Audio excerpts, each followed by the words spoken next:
Há pessoas que entram em um ambiente e tudo fica mais leve. Não porque sejam famosas. Não porque sejam importantes. Não porque tenham respostas para tudo. Mas porque carregam algo raro. Elas chegam e acalmam. Chegam e encorajam. Chegam e despertam o melhor nos outros. Curiosamente, quase ninguém se lembra das roupas que elas usavam. Ninguém se recorda do dinheiro que possuíam. Mas todos se lembram da sensação que deixavam. E isso revela uma verdade que o mundo esqueceu. O valor de uma vida não é medido pelo que ela acumula. É medido pela luz que espalha. Talvez por isso existam pessoas que passam pela terra sem deixar marcas, enquanto outras permanecem vivas na memória de todos, mesmo depois de partirem. A diferença entre elas não está na sorte. Não está na inteligência. Não está no sucesso. A diferença está naquilo que decidiram irradiar. O assunto da noite é um assunto muito profundo, muito importante, de muita reflexão, porque Jesus, com a sua sapiência, com a sua luz, ele sabia muito bem, porque ele colocou no Sermão do Monte, capítulo 5, brilha a vossa luz diante dos homens. Essa luz, se você for analisar, ela foi o primeiro elemento de esclarecimento, de liberdade, de amor, de discernimento que entrou no nosso planeta. O grande médium de efeitos físicos e também de psicografia, de todo tipo de mediunidade, Moisés, o grande profeta, legislador do povo hebreu, ele escreve a criação do planeta nos primeiros versículos do capítulo 1 do livro do Gênesis, que em hebraico chama-se Bereshit, ou no princípio. Ele traz uma informação que, a partir dali, é que Jesus nos convoca a sermos luz do mundo. Porque Moisés diz que Bereshit bara Elohim et hashamayim ve'et haaretz, ou seja, no princípio, quando criava Deus as águas e a terra passava por um processo, segundo a expressão original, a terra raitatovo vavor, quer dizer, a terra havia desorganização, desordem. E Moisés classifica toda essa desorganização e essa desordem como rocher. Verrocher é alpinei tiron. Rocher é trevas. Todos traduzem como escuridão. Escuridão é um pouquinho diferente de trevas, porque escuridão, geralmente, a gente entende mais como ausência da luz.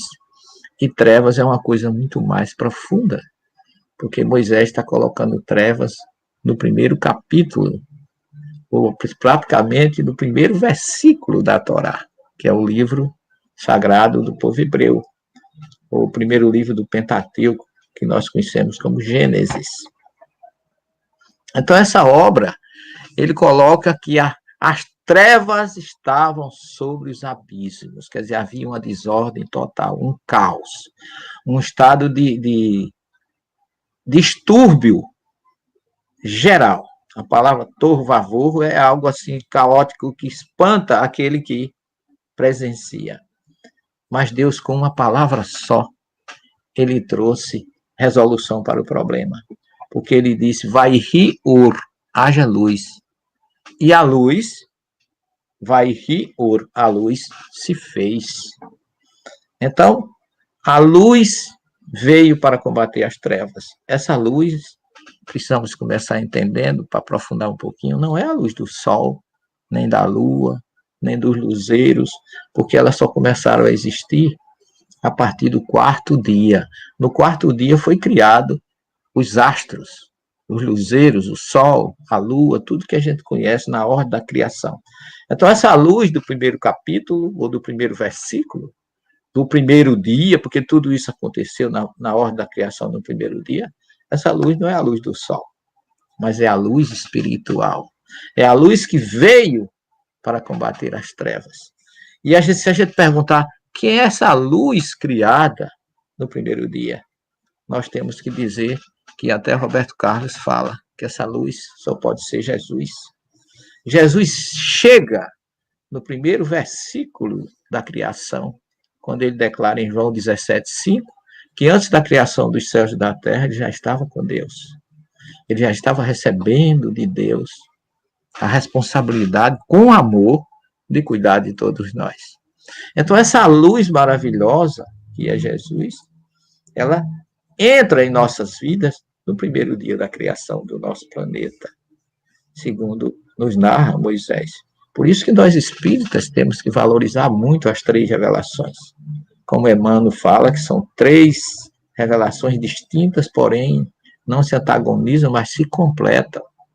Que Deus, que Jesus, ou que a luz está na primeira, na segunda e na terceira. A luz da verdade, a luz da caridade, do amor, da humildade, de tudo isso que nós conhecemos e que também a doutrina espírita vem completar. Não veio destruir, nem o próprio evangelho do Cristo veio destruir, porque ele, como governador do planeta, foi ele que projetou tudo isso. O projeto maravilhoso é dele. E ele deixou um grande discípulo chamado João, o evangelista, que é quem melhor retrata, pela sua grande sintonia espiritual, por isso que o seu evangelho é tão espiritualizado, tem como símbolo uma águia, porque é a ave que voa mais alto. Daí a profundidade do seu evangelho, porque João falava muito pouco. Ninguém escuta durante o evangelho uma interrogação de João para Jesus. Ele ouvia os batimentos do coração do Cristo, foi o único que teve esse privilégio, e por isso que ele não sintonizou só com o coração, mas com a mente, com o perispírito do Cristo, porque ele revela Jesus como verbo divino e luz do mundo. Então, João é quem tem mais sensibilidade ou sintonia espiritual com o Cristo para classificá-lo como luz do mundo e verbo divino, porque o verbo bará, que é o primeiro verbo da criação, que é a emanação de Deus para todos nós, ele foi feito em conjunto, porque João disse que naquele momento em que Jesus está com João, com Deus, antes da criação do planeta, eles estavam no mundo espiritual, numa situação tão iluminada, que os mais profundos intérpretes cabalistas do 4º nível de interpretação da Torá dizem que nesse mundo as luzes que ali se encontram se confundem. Por isso que Jesus dizia, eu e o Pai somos um, porque naquele mundo da vida, como se chama na classificação da árvore da vida dos grandes estudiosos, como o Rabino Aryeh Kaplan, no livro Sefer Yetzirah, o livro da criação, esse mundo Hayá em hebraico, Haim é vida. Então, esse mundo em que eles se encontravam é um mundo onde a vida é projetada. E aí diz Emmanuel, A Caminho da Luz, que Deus escolhe uma plede de espíritos para ser responsável para proporcionar a condição de vida nos diversos planetas do sistema solar e até fora dele. Então, só João traz essa explicação. Só João disse que ele é o verbo, aquele verbo que disse haja luz, faça-se a água, faça-se os animais, as relvas, as aves que voam, os peixes que nadam, todos os animais do reino foram criados com o verbo vaiomer, que no original significa e ele disse. É o verbo criador, que é Jesus, porque em João 2, em Moisés, no capítulo 2, versículo 7 do Gênesis, ele mostra como Deus colocou essa centelha de luz que existe em todos nós na criação do homem. Porque na criação do homem, lá no original, se você pega uma Bíblia traduzida, vai estar sempre Elohim, que é traduzido como Deus, mas Elohim participa em todo o primeiro capítulo, se aparecer a presença do Cristo, mas o Cristo aparece mais nitidamente no momento da criação do homem. Porque diz Moisés, vá e ser Elohim, e formou Elohim, mas Elohim não estava só. Elohim está formando praticamente com o verbo criador só na parte material. ou seja, na parte material não humana. Na hora da criação do homem, formou Yahvé com Elohim, aparece a palavra Yahvé junto com Elohim. É aí que surge Jesus. Ele já está no capítulo, primeiro versículo da Torá, ele já está no capítulo 2, versículo 7, na nossa criação do ser humano, e ele está no capítulo 3 do Gênesis, como todos acham que a maldição do paraíso foi a serpente, mas a serpente foi quem trouxe o livre-arbítrio, o conhecimento do certo e do errado. E a palavra Nahash, em hebraico, que é serpente, no quarto nível de interpretação, ela tem o mesmo valor numérico que a palavra Mashiach, que significa Messias, que é Jesus. Então, a serpente é a consciência messiânica surgindo em nossas vidas. É o Cristo aparecendo. Nós, espíritas cristãos, não podemos desconhecer a importância que representa a primeira revelação. Que Emmanuel diz que, da mesma forma que o Evangelho, a primeira revelação está pautada de clarões de luz para a humanidade. É em cima dessas questões que Emmanuel fala. A gente vai lá e encontra essa sabedoria de Emmanuel e nos colocar o roteiro e o caminho para a gente encontrar nos textos originais, na criação do planeta, na criação da civilização, na criação da vida, a presença da luz. E esta luz é Jesus, porque na hora que está formado o corpo físico, no Gênesis 2,7, vai ser Yahvé Elohim et Hadam, e formou Yahvé, ou seja, Jesus, com Elohim, com Deus, et Hadam, o homem, não é um homem.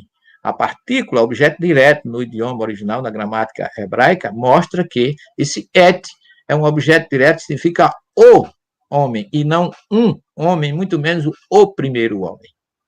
Adam vem de, com que é que ele forma Adam, que é o corpo físico, com Adamá, Afar Min Hadamá, que é o pó, a essência da terra, como está dito no livro dos Espíritos, o limo, como está dito em Emmanuel, na linguagem de Emmanuel, protoplasma do planeta, que a ciência está descobrindo agora, trazendo, como diz Kardec na Gênesis, a confirmação e o esclarecimento daquilo que muita gente não sabe. A ciência está provando a origem da vida, dos seres unicelulares, do protoplasma do planeta Terra. Isso é fantástico, porque a ciência e espiritualidade se completando para trazer luzes, essa luz que Jesus quer que todos nós sejamos, essa luz que está desde o primeiro versículo e surgiu e veio do próprio Deus na criação do ser humano, porque diz Moisés, e formou Yahvé com Elohim, vai ser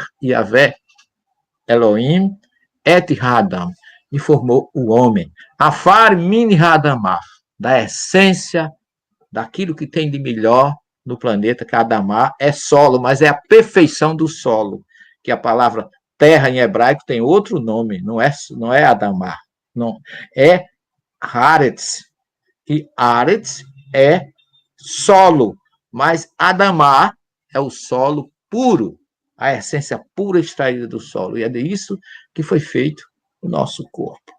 Por isso que Adão não é um homem, Adão é filho da terra. O homem e a mulher são Adãos. Kardec mostra na Gênesis que a humanidade, Adão, significa humanidade, corretíssimo, porque é exatamente o que está no texto original. Nós fomos originados do pó da terra. Para quê? Nós temos a mesma origem, a mesma igualdade de concepção perante um ao outro, por isso não há ninguém melhor nem pior. Por isso precisamos ser humildes, não ver superioridade em quem está ao nosso lado, porque nós temos a mesma origem. Não importa se é pobre, rico, feio, bonito, de qualquer nação, não existem fronteiras para Deus. Nós temos a mesma essência física, orgânica. E ainda, além disso, depois do formado o corpo do pó da terra, como diz Moisés, aí Deus traz a centelha divina e inocula o nosso corpo físico a luz espiritual. Vai a pá e inoculou ou soprou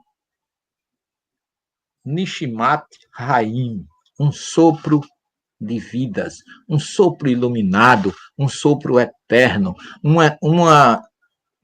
como é que eu poderia dizer assim, imortalidade do espiritual que vem de Deus, que não é ruach, que seria o Espírito de Deus. O Espírito de Deus não chega, nós não estamos preparados do ponto de vista físico para receber o sopro de Deus. Ele já vem, sofreu uma gradação e passou a se chamar Neshama, que é a centelha divina que penetra em nós. E aí, com a centelha divina, que vem do ruá derivado, junto com a parte material, forma o Nefesh, que é o ser físico. É a alma encarnada, como está no livro dos Espíritos. O que é a alma? É o espírito que habita o corpo na forma física. Nefesh é o ser vivente, como diz Moisés. Então, há uma presença divina, está diante dos nossos olhos, quando você entra nessa concepção da essência sagrada da criação. Me desculpe eu usar a expressão sagrada, não é no sentido de santificada, não. É porque ela é originada por Deus. Quando o profeta diz a sagrada montanha de Deus, não é a montanha que é sagrada, é Deus que a sacralizou. Então, o sagrado sopro divino faz com que nos tornamos seres físicos, porém, com duas individualidades. E essa centelha divina é que faz de nós luz do mundo. E João diz com muita serenidade, com muita profundidade. Jesus diz, eu vim para que todos tenham vidas. Ou seja, a palavra vida em hebraico é plural, não existe singular. Então, nós já chegamos para múltiplas existências e para a imortalidade da centelha divina que entrou como nós. Lá em João, primeiro prólogo do evangelho dele, uma maravilha. Eu vou dizer a vocês, eu me emociono lendo esse prólogo de João, porque ele é tão profundo que os pais da igreja tentaram explicar ele e não conseguiram, criar uma trindade, impuseram um dogma para que acreditar que um é três, embora o Deuteronômio 6,4 diga que Deus é único, e Jesus nunca disse que era Deus, eu vim fazer a vontade daquele que me enviou. João diz assim, nele, em Jesus, estava a vida. E o que é a vida que está em nós?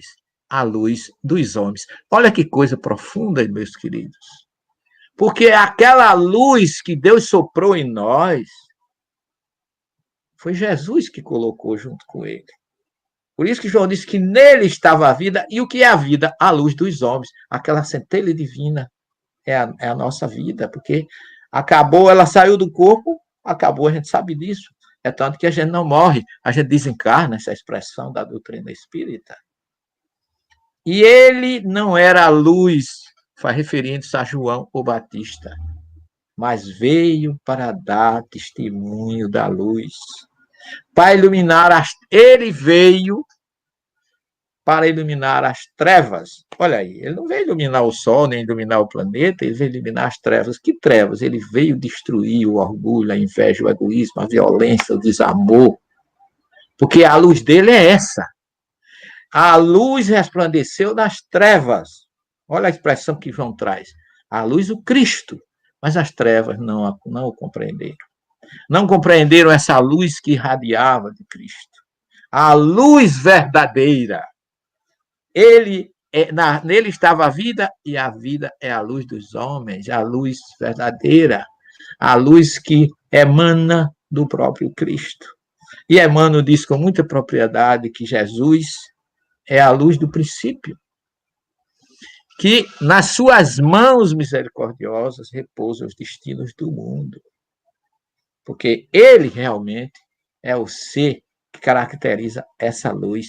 Agora, na doutrina, quando você vai um pouquinho mais aprofundando a doutrina espírita com sua busca através da ciência, a gente aprofunda um pouquinho, vai encontrar a palavra Torá em hebraico.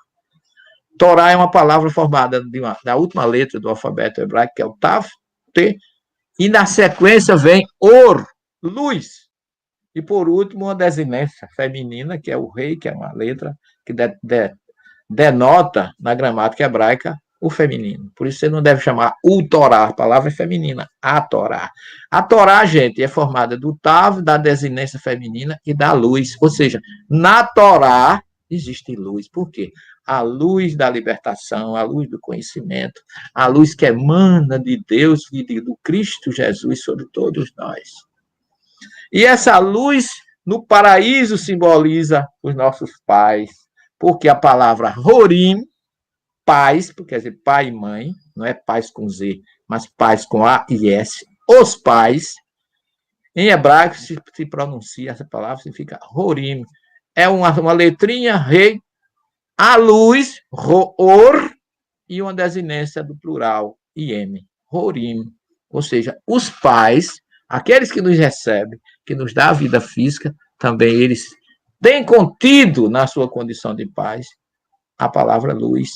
Então, a revelação divina, a Torá tem luz, os nossos pais têm luz. São portadores de luz. E os nossos mestres, que o professor em hebraico, Moré, também é formado do M da palavra, do mem de Moré, e da luz. É a mesma coisa. Olha aí, Torá, Horim e Moré. Todos três têm luz. Deus é a luz primeira com o Cristo, nossos pais recebem essa luz para transferir para nossos filhos, e os nossos mestres transmitem o conhecimento, que é a luz. Por isso que Jesus disse que a gente procurasse conhecer a verdade, porque a verdade nos libertaria. Assim, meus queridos irmãos, nós estamos passando por todas essa ascensão da origem dessa luz e a repercussão que ela tem em nossas vidas. Por isso que um dos grandes médios da história, o chamado profeta Isaías, que era um Messias, um profeta messiânico, ele se identifica muito com o Cristo, porque a palavra Machia em hebraico é ungido de Deus. Jesus foi ungido de Deus como o Messias, que é aquele que defende, protege, ampara, esclarece. Por isso que ele diz, eu sou a luz do mundo. E o profeta Isaías, que é um profeta pré-exílico, chamado profeta maior, que veio antes do Cristo, aproximadamente 750 anos, ele diz, lá no capítulo 9, terra de Zabulon e Naftali, sobre ti descerá uma luz. Aqueles que viviam em trevas viram descer uma luz. O povo que estava desinformado, orgulhoso, egoísta, recebeu uma luz. Aonde? Na terra de Zabulon e Naftali. Coincidência não existe. Que profecia maravilhosa, que sintonia maravilhosa desse médio, de dizer que a terra de Zabulon e Naftali, que exatamente onde ficava, nessa terra de Zabulon e Naftali, ficava a aldeia de Cafarnaum, onde Jesus inicia o seu ministério de luz sobre o planeta Terra. Isso foi previsto 750 anos antes dessa luz chegar entre nós. Essa terra privilegiada, e é que essa luz, naquele local onde nós tivemos o privilégio de, com 90 companheiros, com os nossos irmãos, em 2009, lançar o primeiro evangelho no lar, a 1 metro da casa de Pedro, aonde Jesus lançou a primeira vez o evangelho no lar, curando a sogra de Pedro e ficando ali estabelecida em sua casa como luz. Então, a gente vê que Cafarnaum também é uma cidade. Hoje só tem ruínas, mas ali a luz desceu sobre todo o planeta Terra. Eu vejo aquela cidade como um grande farol que dele emigra essa luz maravilhosa que veio para o velho continente e hoje está chegando, além do mundo todo, ao nosso querido Brasil. Então, nessa condição de sal da terra e luz do mundo que Jesus chega nos concitando a ser, é porque ele queria exatamente que nós fôssemos úteis com o nosso conhecimento, com o nosso auxílio, com a nossa luz, porque toda a história dos grandes profetas falam de luz. Isaías previu, mas o Salmo 119, ele diz que lâmpadas para os meus pés é a tua palavra e luz para o meu caminho. Então, vejam como o profeta está trazendo para nós informações acerca de Jesus. O Senhor é a minha luz e a minha salvação, está lá no Salmo 27, 1. E Jesus chega em Cafarnaum e começa, a partir do seu grande sermão, o Sermão do Monte, a lançar a semente em nossas vidas, a semente que nós precisamos ter com a sua palavra, porque o grande evangelista Mateus, todos os evangelistas foram grandes vultos, grandes figuras, e Mateus, que é um dos mais importantes na situação, que ele coloca Jesus como um grande mestre, como um grande rabino, porque quando Jesus começou a pregar em Cafarnaum, ele não tinha. No primeiro dia não teve problema, na primeira semana não teve problema, mas depois, quando ele chega no sábado seguinte, ele não encontrou mais lugar para ele pregar na sinagoga de Cafarnaum. Muita gente. Então ele leva o povo para a montanha e diz Mateus, vendo as multidões, Jesus subiu ao monte e se assentou como mestre. E aí ele diz, se aproximaram os seus discípulos e ele abriu a sua boca. É uma expressão profética para falar, logicamente que tem que abrir a boca, mas o salmista diz, o Senhor abriu a minha boca e os meus lábios para proferir a sua palavra libertadora. E Jesus, semelhante a um grande mestre, um grande profeta, ensinando sentado, porque os grandes mestres ensinam sentados, os discípulos aqui ficam de pé. Jesus começa a falar, a trazer conforto para aquele povo, a trazer luzes para a sua vida. O povo desesperado, angustiado, e Jesus, vendo que eles estavam passando por aquela dificuldade, ele exortou aquele povo que não desistissem, que não se entregassem, que fossem em frente. Porque se havia uma opressão, uma injustiça dos romanos, haveria também um reino libertador no futuro. Não desistam porque existe um reino libertador, um reino de luz. Se agora tem trevas, no mundo espiritual haverá luzes, que eu sou a luz do mundo. Mas Jesus também disse, vocês são importantes, porque vocês são sal da terra e luz do mundo. Olha que beleza. Olha o que ele coloca em nós. A gente não precisa de lâmpada, ninguém precisa de andar com farol na cabeça, mas aqueles que possuem um pouco mais de caridade, de amor, de solidariedade, de perdão, de conduta e de paz, são conhecidos como iluminados. É ou não é? As pessoas que são condutoras de ambiente de luz, de paz, de aconchego e de amparo, são pessoas que representam tempero, alegram aonde chegam. E Jesus disse, vocês não se considerem derrotados. É um sermão de muita luz para a nossa vida, porque vocês são sal da terra, vocês são luz do mundo. Olha o que ele coloca. Ele é a luz maior. Mas ele sabe que junto com Deus, ele colocou uma centelha dessa luz na criação em cada um de nós, que é aquela luz que Emmanuel fala, que o erro contra o Espírito Santo, como muita gente coloca, esse Espírito Santo não é uma identidade, não é entidade separada, não é de Deus, nem de Jesus, não. É uma centelha divina, é a centelha divina que existe em nós. Esse Ruach HaKodesh, o Espírito Divino, o Espírito que vem de Deus, por isso que ele é Kodesh, o sagrado, que foi criado na Trindade como uma entidade separada. Não, ele está em nós. Por isso que Jesus disse, se o sal não perdeu o seu sabor, a sua condição de salgar, ele não serve mais para nada, a não ser lançado fora e pisado pelos homens. Porque naquela época, e ainda hoje, Israel é muito frio, e aquele sal que não tinha qualidade, aquele sal extraído do mar morto, que não tinha qualidade para salgar, para ser usado como tempero, eles colocavam nas escadarias do templo, Por quê? Porque aquilo derretia o gelo e evitava que as pessoas não caíssem nas escadarias. E, portanto,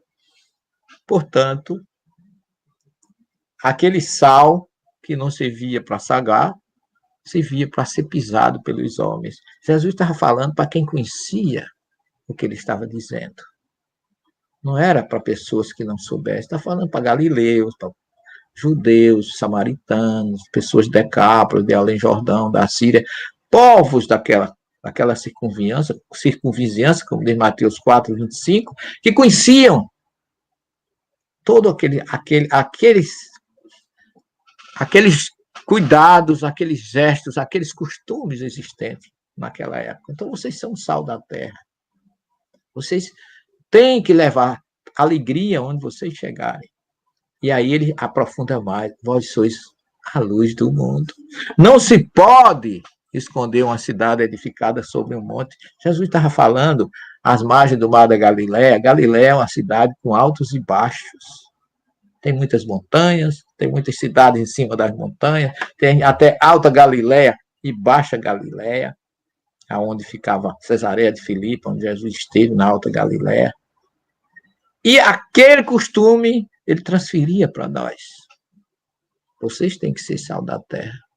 E vocês têm que ser luz do mundo. Não se pode esconder uma cidade edificada sobre um monte, como você não pode esconder um farol sobre o monte. Assim a tua luz tem que brilhar.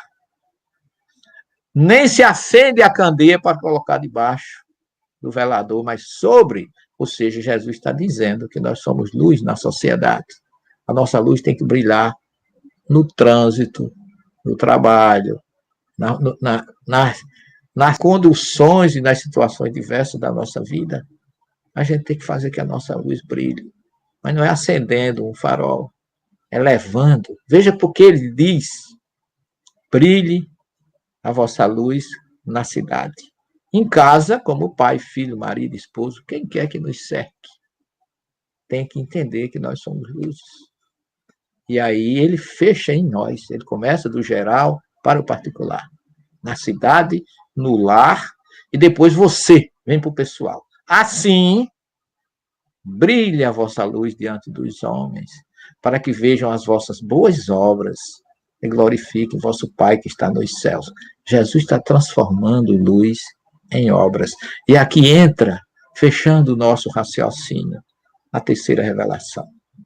A doutrina espírita tem como suporte, como base, fora da caridade não há salvação. Que não é uma criação do Allan Kardec, mas é uma conclusão magnífica sobre a assistência do Espírito da Verdade, que entende toda essa essência, desde o primeiro versículo do Gênesis até ao que nós temos na terceira revelação. Então, há uma sequência natural de crescimento. Tiago dizia: de que adianta eu dizer que eu tenho fé se eu não tenho obras? A fé sem obras é morta. Então, que a vossa luz se transforme em obras, porque só as tuas obras é que podem ser entendidas como fruto da luz que você tem no seu interior, porque dizia Jesus: os lábios falam do que tem no coração. Esse povo me louva com os lábios, como dizia o profeta Isaías, mas não me tem no coração. A boca fala do que está no coração. Por isso não é o que entra que ofende. Não são os costumes, não é o ritual, não é a comida cachê, tão respeitada pelos nossos queridos amigos e irmãos judeus. Mas é a luz que você tem no seu interior, que precisa brilhar em qualquer situação.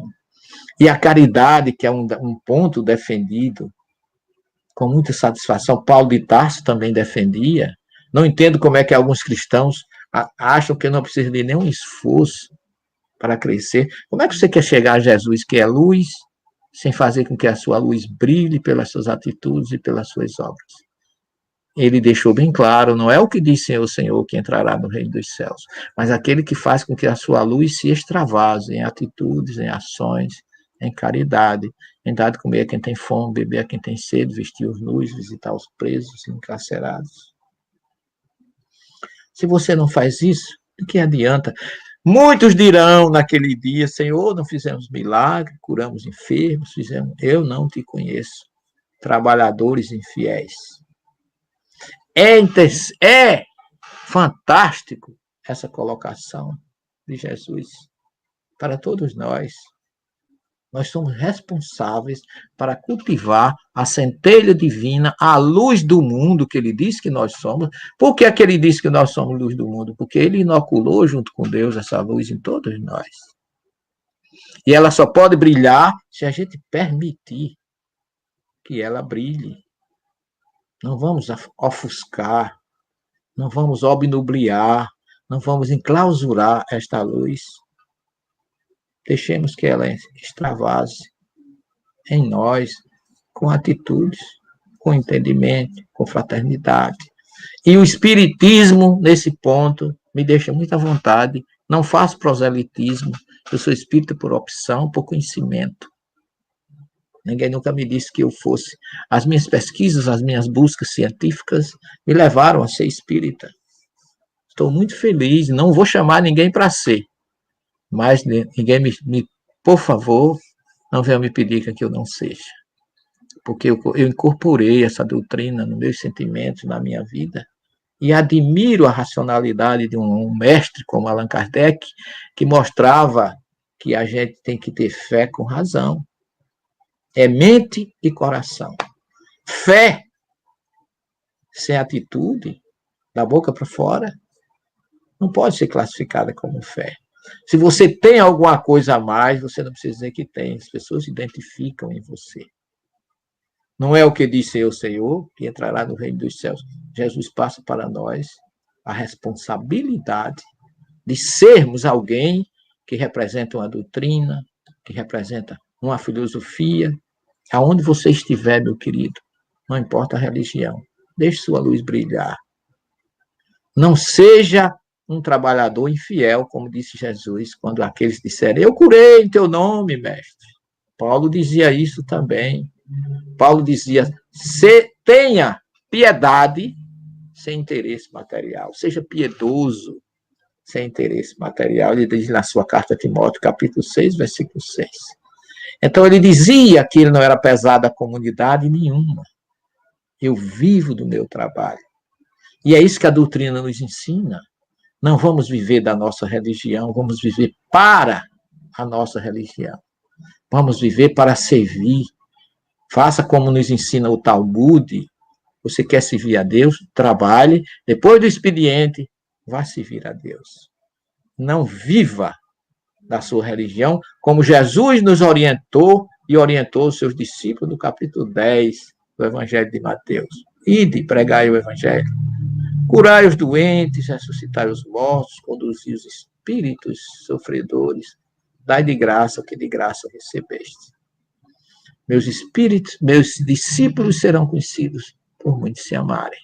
Se nós buscamos Jesus, não ignoremos aqueles que buscam por outro caminho, porque não é condenando o princípio filosófico e religioso de alguém que a gente se eleva.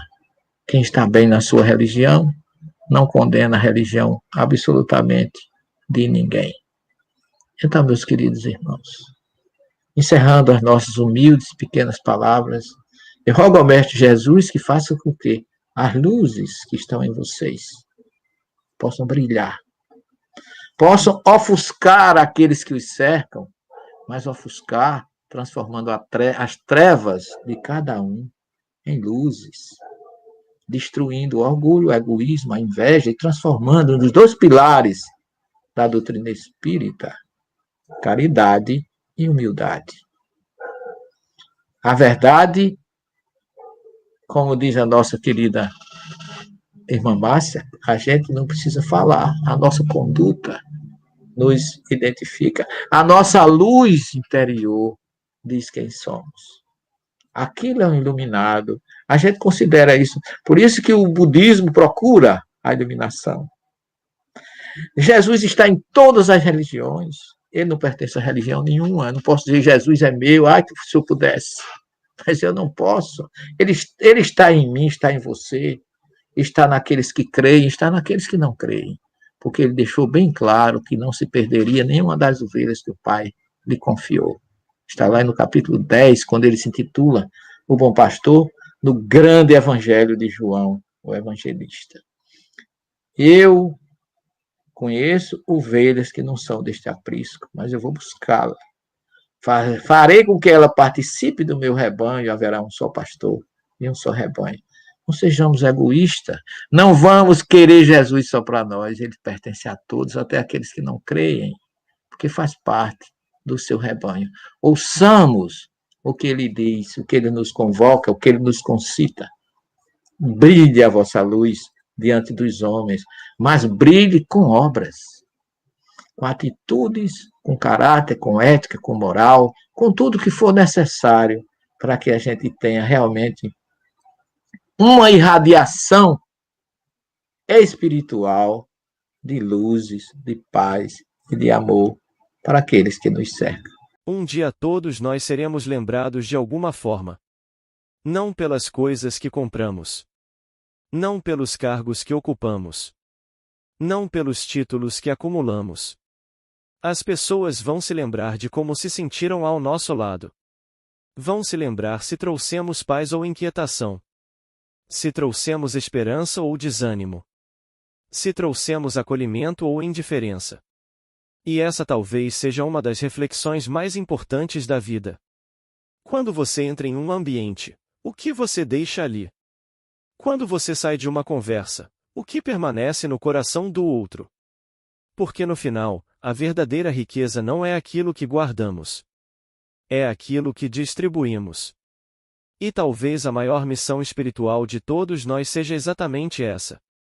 Passar pela terra deixando mais luz do que encontramos.